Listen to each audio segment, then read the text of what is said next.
نحمدہ و نصلی علی رسولہ الکریم، اما بعد۔ جیسے کہ آپ لوگوں کو معلوم ہے کہ مولانا جعفر مسعود حسنی ناظر عام ندوۃ العلماء کا ایک سڑک حادثے میں انتقال ہوا، جس کے بعد سے دارالعلوم کا یہ ناظر عام کا عہدہ خالی تھا۔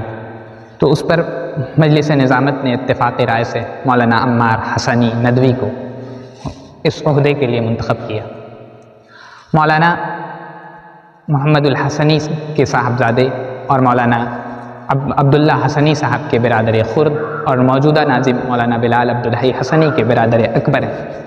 اسی طریقے مولانا علی میاں صاحب کے بڑے بھائی جنہوں نے مولانا کی تربیت کی، مولانا ڈاکٹر سید عبدالعلی کے پوتے ہیں۔